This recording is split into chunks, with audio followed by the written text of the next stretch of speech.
2026 সালের নতুন চরিত্র বলা, তাই আজকে আপনাদের মঞ্চে মঞ্চস্থ করতে চলেছি। তাই চরিত্রের মাধ্যমে যদি কিছু নাচে গানে ভুল ত্রুটি হয়ে থাকে আপনারা সকলেই ক্ষমা করে দেবেন। তাই এইদিকে দানশীল রাজা মদন সেন, এইদিকে বিজয়ী নগর রাজা মদন সেন অহংকারে গর্বিত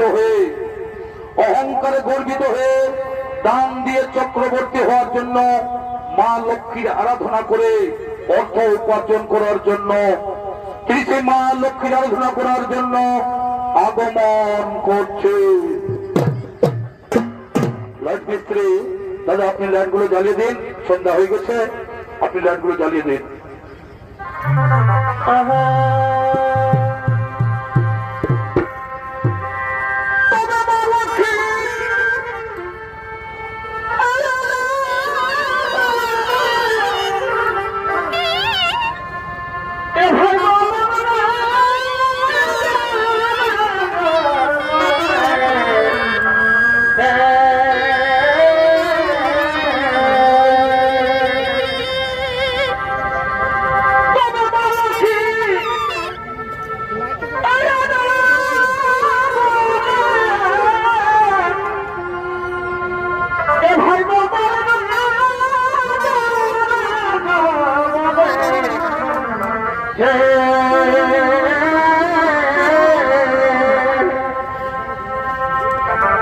তপস্যা করিয়া রাজা, এ ভাই তপস্যা করিয়া রাজা, রাজার ঘরে ঘরে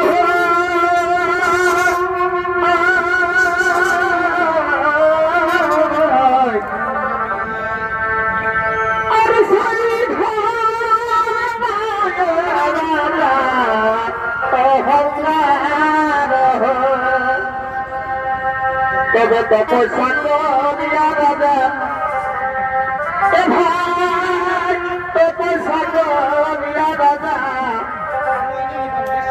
ও রাজার ঘরে ঘরে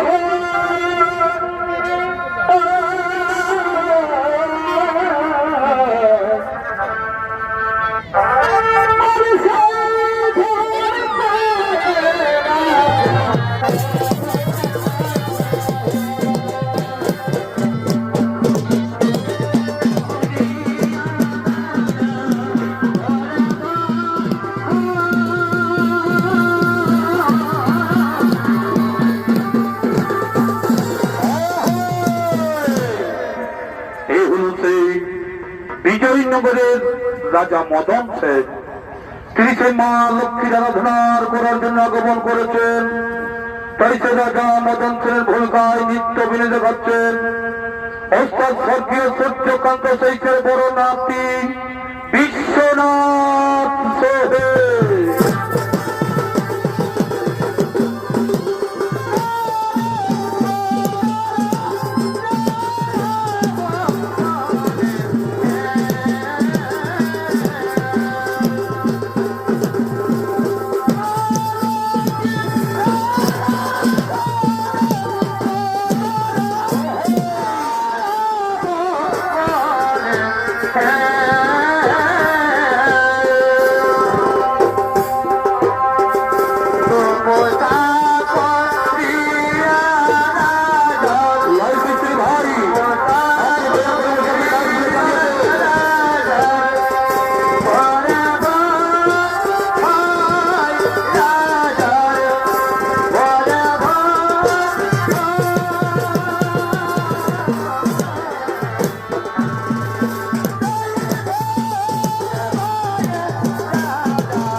দানশীল রাজা মদন সেন।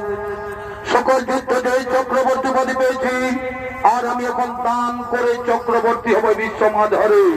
তাই আমি 40 দিন সংকল্প করেছি দেবী অষ্টলক্ষ্মীর আরাধনা করে, যাতে আমার কোনদিন রাজপ্রাসাদে অর্থের অভাব থাকবে না। তাই তিনি সেই মা লক্ষ্মীর আরাধনায় রত হলেন। ওম দেবী মহালক্ষ্মী নমস্তে নমো নমঃ। ওম দেবী লক্ষ্মী মহালক্ষ্মী নমো নমঃ। ওম দেবী মহালক্ষ্মী নমো নমঃ। উঠো বৎস মদন সেন, আমি তোমার আরাধনায় সন্তুষ্ট হয়ে আসিয়াছি। বলছে না আমার কাছে এসেছো মাগো। আমার সংকল্প যদি হয়ে থাকো প্রসন্ন, তাহলে আমায় এই বর দাও, যেন আমার মহলে সাক্ষাৎ অষ্টলক্ষ্মী রূপে বিরাজ করো তুমি। যেন আমার মহলে সাক্ষাৎ অষ্টলক্ষ্মী বিরাজ করো তুমি। ঠিক আছে পুত্র, কাল থেকে আমি অষ্টলক্ষ্মী আমি তোমার প্রাসাদেই বাস করব। কাল থেকে আমি অষ্টলক্ষ্মী তোমার প্রাসাদেই বাস করব, কিন্তু আমি সারাদিনে একবার আসবো। কিন্তু মনে রেখো, সারাদিনে আমি একবার আসবো, আর যত খালি পাত্র থাকবে আমি সকলেই ধন ভোগ কিন্তু করে দিয়ে চলে যাব। এখন আমি আসি পুত্র, এখন আমি আসি, এখন আমি আসি। আমার সংকল্পে প্রসন্ন হয়ে এই মা লক্ষ্মী বলে গেল, কাল থেকে আমার প্রাসাদে অষ্টলক্ষ্মী রূপে বিরাজ করবে। আর আমার কোনদিন অর্থের অভাব থাকবে না, আর কোনদিন আমার রাজপ্রাসাদে ধনের অভাব থাকবে না, আর থেকে আমার কোনদিন অর্থের অভাব থাকবে না। এবার আমি মন ভরে দান করব। এবার আমি প্রজাগণের মন ভরে দান করব, কারণ অষ্টলক্ষ্মী আমার প্রাসাদে বন্দী হয়েছে। এই অষ্টলক্ষ্মী আমার প্রাসাদে বন্দী হয়েছে। এবার লোকের মুখে শুধু রাজা মদন সেনের সুনাম হবে। এবার যাই মন্ত্রীকে দিয়ে জানিয়ে দিই যে রাজ্যে যারা যারা দান নিতে ইচ্ছুক তারা যেন আসে আমার মহল ভিতরে। আমি যাই